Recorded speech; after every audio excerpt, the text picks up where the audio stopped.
Exercice sur le chapitre Dérivation, lecture graphique du nombre dérivé. Niveau 1, temps estimé 5 minutes, c'est plutôt 2 ou 3 minutes une fois qu'on a vu cet exercice. La fonction f est définie et dérivable sur R, on donne ci-dessous sa représentation graphique CF dans un repère orthogonal. Deux tangentes sont tracées au point A d'abscisse -1 et au point B d'abscisse 2. On demande de déterminer graphiquement f de -1, f' de -1, puis f' de 2 dans la question 2.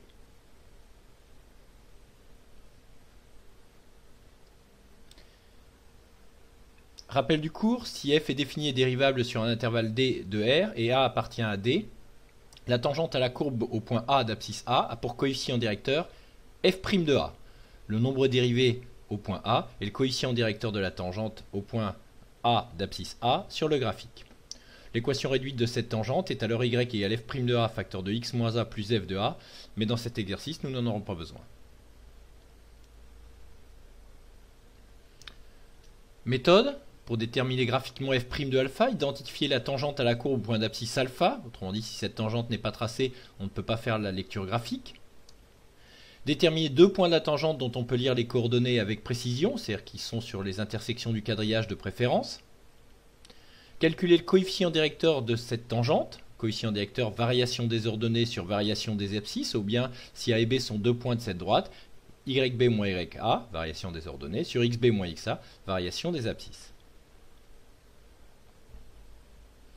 La rédaction finale, f' de alpha est le coefficient directeur de la tangente au point d'abscisse alpha, et donc f' de alpha égale m. Il suffit donc de résumer ce qui a été dit juste dans les 3 points précédents. Alors attention à ne pas confondre f' de -1 et f de -1. F de -1 est l'image de -1 par f sur le graphique, c'est-à-dire l'ordonnée du point de la courbe d'abscisse -1, ce qui a déjà été fait en seconde. Le point A donc a pour abscisse -1 pour ordonnée 3. Donc la rédaction, la courbe CF passe par le point A d'abscisse -1, 3 et d'ordonnée 3, et donc f de -1 égale 3. Ensuite, il faut déterminer le coefficient directeur de la droite T tangente à la courbe au point A. Elle est parallèle à l'axe des abscisses, son coefficient directeur est donc 0. Autrement dit, si deux points A et B sont deux points de la tangente, l'ordonnée de B et l'ordonnée de A sont égales, YB moins YA vaut 0. Rédaction, f' de -1 est le coefficient directeur de la tangente à la courbe au point A d'abscisse -1. Cette tangente est parallèle à l'axe des abscisses et donc f de -1 est égal à 0.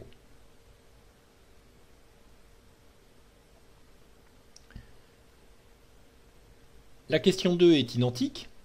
Il faut déterminer le coefficient directeur de la tangente T' au point B d'abscisse 2.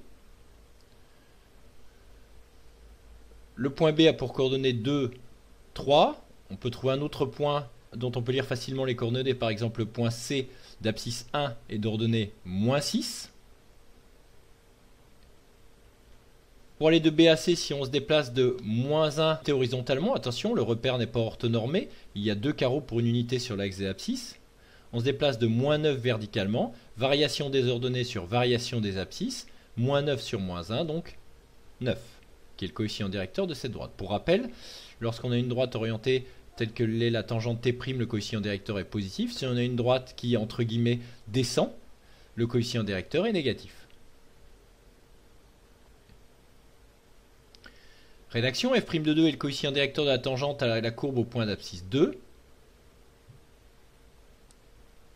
Donc f' de 2 égale -9 sur -1 égale 9. Si on utilise le rappel de cours avec les coordonnées des points B et C de la tangente, on peut faire le calcul complet, à savoir YC moins YB sur XC moins XB, et on trouve ainsi 9.